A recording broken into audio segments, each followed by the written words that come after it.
You've kept the details of your brother's empire from us long enough, Avery. This is your last chance meeting to make it right and transfer the necessary funds. Your sister and I have proof of the financial maneuvers, and we won't let you sabotage the family legacy any longer. Hi, my name is Avery Quinn. I am 26 years old. I sat across the polished oak table in the private mediation lounge of the Cliffs Enclave, our gated luxury community in Scottsdale, Arizona. The late afternoon light filtered through the tall windows overlooking the manicured golf course, but the atmosphere in the room was anything but serene. My mother, Margaret Quinn, had insisted on this meeting, framing it as a final opportunity for family harmony. My sister Brooke sat beside her, arms crossed, her expression one of practiced impatience. My father Victor lingered near the window, avoiding eye contact as usual. I had come prepared, as I always did. For the past few years, I had worked as a brand strategist for upscale clients, building a reputation for quiet competence and meticulous planning. What the family didn't fully grasp was my deeper involvement in my brother Ethan's secret fintech empire, a network of investment funds and startup ventures he had quietly assembled. I had been the patient architect behind many of the structures, providing the strategic guidance and connections that kept it growing without drawing attention. I never sought the spotlight. That was about to become relevant in ways none of them anticipated. My mother leaned forward slightly, her voice remaining even and controlled the way it always did when she delivered her most cutting demands. She had orchestrated this gathering with the same precision she used to manage every family dynamic, convinced that her vision of family meant total ownership of whatever success any of us achieved. Brooke nodded along her role as the betrayer, already clear in the way she had quietly assisted in the secret financial thefts. Small transfers here, forged authorizations. They're all funneled toward propping up Ethan's empire while they believed I was the one holding back. I simply looked at her and waited, my expression neutral. The core conflict had been simmering for months, but this meeting made it impossible to ignore. They wanted control. They believed the empire belonged to the family as a whole, and that I had been selfishly guarding resources they felt entitled to claim. Let's not drag this out, my mother continued, sliding a folder across the table. Ethan's latest venture needs capital to expand, and the transfers we've made so far aren't enough. Sign these documents today, Avery. It's the least you can do after everything we've done to support you. Brooke chimed in, her tone laced with the familiar contempt she reserved for moments like this. You've always acted like the empire is some solo project, but we all know the truth. The family built the foundation. You just happened to be there for the easy parts. I folded my hands on the table and kept my voice level. The foundation you mean is the one you two have been chipping away at with unauthorized withdrawals and forged signatures. I have the records. The room went still for a beat. My mother's eyes narrowed, but she recovered with that same detached smile she used when she knew she held the cards. Records can be interpreted in many ways, dear. This is your last chance to do the right thing before we have to involve others. That was the moment the first crack appeared in their plan. I had been documenting everything for over a year, every suspicious transfer, every late-night email chain between my mother and Brooke. But I didn't reveal it yet. Patience had always been my strongest asset. Instead, I asked for a short break to review the folder they had presented, giving myself time to observe how the tension built. When we resumed, Brooke pushed harder, leaning in with a sarcastic edge. You know, Avery, some of us have been carrying the weight while you played strategist. The least you can do is step up now. I met her gaze without flinching. The betrayal felt like a slow burn rather than a sudden explosion, but it was no less infuriating. They had treated the empire as communal property to raid whenever it suited them all, while pretending it was Ethan's solo achievement. My mother had been the driving force directing the secret financial thefts with Brooke's eager help.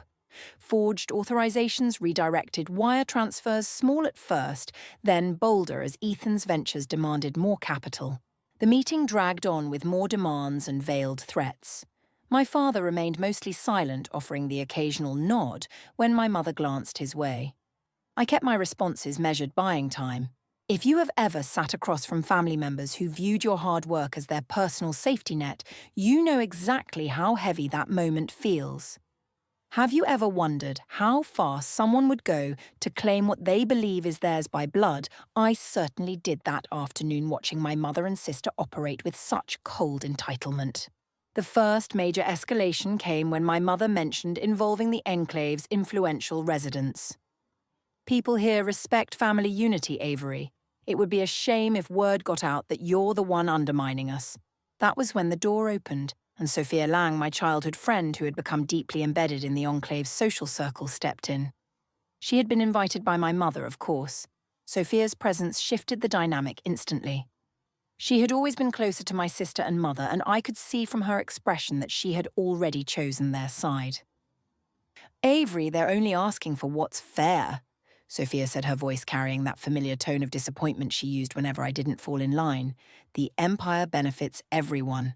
Why make this harder than it has to be? Her words landed like another layer of isolation. I had known Sophia since we were kids, but in that moment it became clear she was no longer an ally. The secondary conflict was unfolding right in front of me, friends turning against me at my mother's direction. I remained detached, noting the shift, without letting it show. The meeting continued, with more pressure mounting. My mother pushed the documents closer, her patience wearing thin beneath the calm facade. Brooke added another jab about how I had always been the one who held the family back. I was about to respond when my phone vibrated with a discreet alert from my trusted business advisor, Ryan Cole. He had been helping me behind the scenes for months, quietly strengthening the legal protections around the Empire's assets. The message was simple: evidence secured, old recording attached, play it when ready. The timing felt deliberate, like the universe had aligned for this exact moment. I didn't open it yet. Instead, I let the tension build a little longer, watching my mother and sister exchange a satisfied glance. They thought they had me cornered. What they didn't know was that the real trap was closing around them. The forgotten diary pages I had discovered weeks earlier, entries in my mother's own handwriting detailing the thefts, were already in Ryan's hands, along with that recording. But the full weight of it would wait for the right second. The meeting stretched into the early evening, with my mother circling back to the same demand. Sign Avery. This is your final opportunity to prove you're part of this family. I simply nodded once, keeping my expression unreadable. The air in the lounge felt heavier now, charged with the kind of suspense that comes when everyone in the room believes they hold the upper hand except one. The meeting stretched into the early evening, with the folder still sitting untouched in front of me. I could feel the weight of everyone's expectations pressing down, but I stayed perfectly still. My hands folded on the table like I had all the time in the world. My mother's calm facade held, but I noticed the slight tightening around her eyes every time I didn't immediately agree. She had always operated this way, quiet, methodical, convinced that persistence and the right amount of pressure would eventually bend me to her will. My sister sat beside her, echoing the same posture, the two of them, a united front that had been chipping away at my brother's empire for months through those secret financial thefts. They saw the Empire as family property, something they could quietly siphon whenever Ethan's ventures needed more capital, and I stood in the way. Ryan's message still burned in my pocket. The old recording. I hadn't played it yet, but I knew exactly what it contained. A late-night phone call my mother had made to my sister months earlier, discussing the forged authorizations and the small transfers they had routed through shell accounts. They had been so careful in person, but that one slip, thinking I was out of town, had been captured on the voice memo app I had left running on my laptop during a previous family visit. Forgotten, until Ryan pulled the diary pages I had found tucked in an old box of my mother's things from storage. Those pages, written in her neat handwriting, laid out every step of the thefts like a personal ledger. The trusted ally who had helped me secretly compile it all was Ryan, my business advisor, who had been quietly building the legal firewall around the Empire while pretending to be neutral in family matters. He had done it without a word to anyone else, knowing exactly how my mother operated. I finally broke the silence, my voice even, and detached. Before I sign anything, I want to be clear on one thing. The empire isn't some shared family fund. My brother built it and I helped structure it. The moves you two have been making behind the scenes aren't support their theft. My mother didn't flinch. Theft is such a harsh word, Avery. We're simply reallocating what belongs to all of us. Your brother has been generous with his success, but he needs liquidity now. You've always been the one who knows the details. Help the family. My sister leaned in, her tone carrying that familiar mix of sarcasm and resentment. You act like you're the only one who sacrificed anything. We've all been there for Ethan. You're the one making this difficult. The room felt smaller. Sophia, who had been quietly observing from the side, finally spoke up again, siding firmly with them as I had expected. Avery, they're right. Family means stepping up even when it's uncomfortable. I've seen how hard everyone has worked to keep things stable in the enclave. Don't let pride ruin that. Her words landed exactly as my mother intended. Sophia had been my closest friend since we were teenagers here in the enclave, the one I had confided in about the early days of helping my brother quietly grow the fintech network. Now she was repeating my mother's lines verbatim, another lifelong friendship quietly shifting under the pressure. The secondary conflict hit harder than I let on, watching people I had trusted choose the easier path of aligning with my mother's control. I nodded once, still calm. I'll review the documents tonight and get back to you tomorrow. My mother's smile didn't reach her eyes. Tomorrow is fine, but don't delay too long. Word travels fast in the enclave and people notice when someone puts themselves above the family. That was the first mini cliffhanger of the evening. She left the threat hanging, gathered her things, and ushered my sister and Sophia out with her. My father trailed behind without a word, the way he always did when my mother took the lead. I stayed seated until the door closed behind them, then finally pulled out my phone. The recording played in the empty lounge, my mother's voice crystal clear. Brooke makes sure the next transfer goes through the secondary account before Avery notices the discrepancy. Ethan doesn't need to know the details, he just needs the capital. We'll frame it as family support if she pushes back. My sister's reply was equally blunt, confirming the amounts and the forged signatures. It was all there, timed and dated, matching the forgotten diary pages Ryan had already scanned and secured. I sat there for a long moment, the cold detachment I had maintained all evening finally cracking just enough for me to feel the full weight of the betrayal. Not rage, just a quiet, unapologetic clarity. They had been stealing from the empire my brother and I had built in secret for years, treating it like their personal reserve while pretending it was all above board. My mother had directed every move, my sister had executed them, and now they were using this last chance meeting to force my hand publicly. I texted Ryan, recording confirmed. Diary pages match. Move to the next phase quietly. His reply came back almost immediately. Already done. Legal team has the package. They won't see it coming. The next few days blurred into a careful dance of normalcy. I went back to my work as a brand strategist, meeting with clients in the Enclave's upscale offices, but every interaction carried an undercurrent of suspense. My mother called twice, her voice still measured, reminding me that the family was waiting on my decision. My sister sent texts laced with passive jabs about loyalty and how the Enclave's social circle was already whispering about family tensions. Sophia even reached out once, trying to play the peacemaker role she had been assigned, telling me how much easier it would be if I just helped Ethan's empire the way the rest of the family expected. I responded to none of it. Instead, I spent the time with Ryan finalizing the protections around the core assets, the patents, the investment structures, the client contracts that my brother and I had layered deep to keep the empire truly independent. The diary pages and the recording were now part of an official file with our attorneys time-stamped and ready. The plan wasn't to confront them dramatically. It was to let the legal consequences unfold exactly as their actions had set them up to do. 2 weeks after the meeting, the second escalation hit. My brother Ethan called me late one evening, his voice tight with confusion. He had just received notice from the financial regulators about irregular transfers linked to the empire's accounts. Transfers my mother and sister had authorized using documents they had no legal right to touch. He had no idea about the thefts, He had trusted them implicitly the way the whole family had always expected me to do. I listened without interrupting, then told him the truth in the bluntest terms possible. The recording played over speakerphone. The diary pages were emailed to him right after. The silence on his end stretched for nearly a minute. They did this, he asked finally, the shock raw in his voice. They did, I said, still detached, and they tried to pull me into it at the mediation meeting. That call ended with him promising to handle his end, but I knew the real fallout was just beginning. My mother found out the next morning when the first official inquiry landed on her doorstep. Courtesy of the regulators, Ryan had quietly looped in with the evidence. She called me immediately, her voice no longer calm. "Avery, what have you done?" she demanded, the mask slipping for the first time. "This is going to destroy everything we've built for the family." I didn't raise my voice. I didn't do anything except protect what actually belongs to the Empire.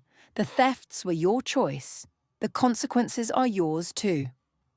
My sister jumped on the call in the background, her tone shifting from sarcasm to outright panic. "You're ruining Ethan's future over a few transfers after everything we've done to keep the family together in the Enclave." The conversation ended with my mother warning me that the Enclave's social circle would hear about this and that lifelong friendships would be affected. Sophia's name came up almost immediately. She had already been looped in and was deeply disappointed in my lack of family unity. The secondary conflict was now fully exposed. Friends who had known me for years were choosing sides, and most were choosing the one my mother controlled. I hung up and stared at the phone for a long beat. The recording had surfaced at exactly the right moment during the meeting, flipping the power dynamic without me having to raise my voice once. But the real test was still ahead. Legal notices were piling up, and the Empire's board, led quietly by my brother, and Ryan was preparing to freeze the compromised accounts and pursue recovery. Another week passed in tense silence. My mother tried one more mediation session this time, without the folder, just the same cold entitlement wrapped in concern for the family's reputation. My sister and Sophia were there again, reinforcing every point. My father stayed in the background as always. I sat through it the same way, detached, strategic patient, letting them talk themselves into deeper corners. The turning point came when the regulators scheduled a formal review. My mother realized too late that the diary pages and the recording weren't just evidence. They were the key to legal consequences that would unfold regardless of what I signed or didn't sign. The Empire was protected. The thefts were now a matter of record. I left that second meeting without agreeing to anything, the same quiet resolve I had carried from the first one.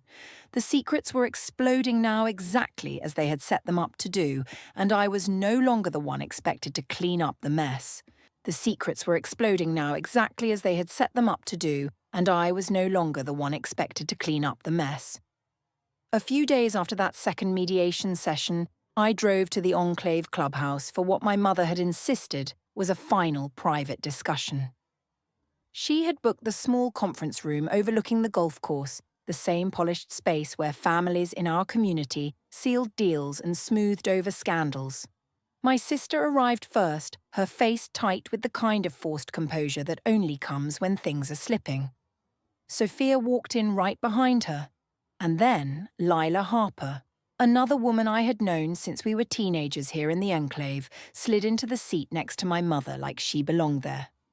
Lila had always been part of our circle, the one who hosted brunches and passed along gossip, and it was clear my mother had brought her as reinforcement. My father stayed home this time, claiming a headache. Ethan was on speakerphone from his office across town, his voice already edged with disbelief. My mother wasted no time.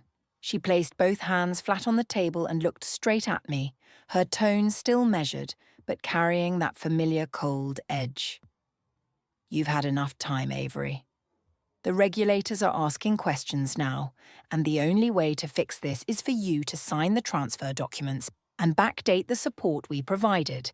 This is your last chance to keep the family intact." My sister jumped in immediately, her voice sharper. "You're acting like we're the criminals when all we did was help Ethan keep the Empire moving."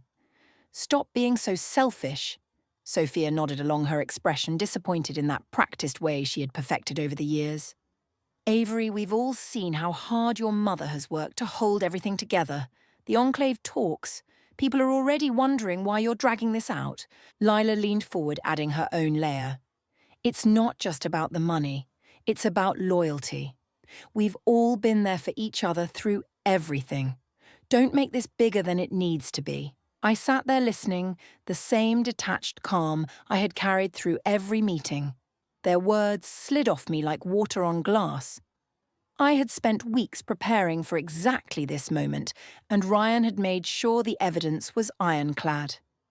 I reached into my bag, pulled out the tablet, and set it in the center of the table without a word. Then I pressed play. The recording filled the room, my mother's voice clear and unmistakable, directing the next transfer, confirming the forged signatures, outlining how they would route the funds through the secondary accounts without Ethan noticing. My sister's replies were right there, too casual and complicit. The forgotten diary pages were already scanned and displayed on the screen beside it, her handwriting matching every detail of the thefts. Dates, amounts, the exact shell accounts they had used. Everything lined up perfectly. The room went dead silent for several long seconds. My mother's face didn't change at first, but I saw the flicker in her eyes the exact second she realized the trap had closed. My sister stared at the tablet like it had personally betrayed her. Sophia and Lila exchanged a quick glance, the kind that said they were already recalculating their positions. "You recorded us?" my mother asked, finally her voice low and dangerous. "After everything we've done to keep this family stable in the Enclave, I kept my tone flat, unapologetic. I didn't have to record anything. You did the work yourselves. The diary pages were in that old storage box you asked me to clear out last year. You left them there like they were nothing." My sister started to speak, her words tumbling out fast. "This is ridiculous. Those transfers were family support. Ethan needed the capital. You're twisting everything to make us look guilty." Ethan's voice cut through the speakerphone, cold and final. "I just got off the phone with Marcus Reed, my attorney. The regulators have the full package now. The accounts you touched are frozen pending investigation. This isn't going away." Marcus Reed had been quietly working with Ryan for months, the trusted ally I had never mentioned in any family conversation. He was the one who had helped secure the legal firewall around the Empire's core structures. While my mother and sister believed they were operating in secret, Ryan had been the silent partner from the very beginning, feeding him the evidence, making sure every layer of protection was in place without ever tipping his hand. The twist landed exactly when it needed to. The man they had dismissed as just my business advisor had been the one ensuring their scheme would collapse under its own weight. My mother tried one last time, her voice laced with that familiar contempt. "You think this makes you smart, Avery? You're destroying your brother's legacy over a few internal adjustments. The Enclave will remember who caused the scandal." "Sophia, Lila, you both know how this looks." Sophia shifted in her chair, uncomfortable now. I thought it was just family business. But if the regulators are involved..." She trailed off, already pulling back. Lila followed suit, murmuring something about needing to check her own schedule and excusing herself from the table entirely. In that moment, I watched two lifelong friendships dissolve in real time. They had chosen the side they thought was safer, and now the ground was shifting under them too. The secondary conflict had reached its natural end. The people I had trusted for years were walking away rather than stand with the fallout. I stood up, slowly gathering my things. "There's nothing left to discuss. The Empire is protected. The legal consequences are yours. I'm done." My mother rose as well, her composure cracking just enough for the sarcasm to bleed through. "You'll regret this. Blood is blood, Avery. You can't just walk away from your own family." I looked at her one last time, the same cold detachment I had maintained since the first meeting. Family isn't ownership. I learned that the hard way watching you treat the Empire like your personal reserve. I'm choosing boundaries. That's the only freedom I need. I walked out of the clubhouse without looking back. The next few weeks unfolded with the quiet precision of consequences finally catching up. The regulators moved quickly once the recording and diary pages were officially submitted. My mother and sister received formal notices of investigation for financial misconduct tied to the unauthorized transfers. The enclave's social circle, always quick to protect its image, began to distance itself. Invitations dried up. Whispers followed them at community events. Ethan kept the empire intact, the core assets untouched, because of the structures Ryan and I had built in secret. He cut ties with them as well, the betrayal too deep to ignore. I blocked every number, deleted every thread. When my mother tried one final call from an unknown line, I let it ring out. No messages, no explanations, no second chances. The friendships with Sophia and Lila ended the same way, polite but final texts, acknowledging that our paths had diverged permanently. The loss stung for a moment the way any long-term connection does when it breaks, but it never turned into regret. It was simply the price of the boundaries I had drawn. Months later, I sat on the terrace of my own home in the quieter edge of the enclave, the same strategic patience that had carried me through every meeting now settled into something deeper. The empire was thriving under Ethan's leadership and my continued guidance from the background. Legal proceedings against my mother and sister moved forward at their own pace, the karma they had built, with their own hands finally delivering the accountability they had tried to avoid. I felt no satisfaction in their discomfort, only a quiet, empowered resolve that came from knowing I had protected what mattered and released the rest. Family is not ownership. That truth had taken years to learn, but once I accepted it, everything became simpler. Boundaries create freedom. They don't always feel warm or easy, and they don't come without lost friendships, social standing, the illusion of belonging, but they give you back yourself. I chose that, and I have never looked back. Thank you for listening to my story. If you've ever sat across from someone who viewed your work, your time, or your success as something they could quietly claim, how much disrespect are you willing to tolerate before you finally draw that line? I'd love to hear where you stand in the comments.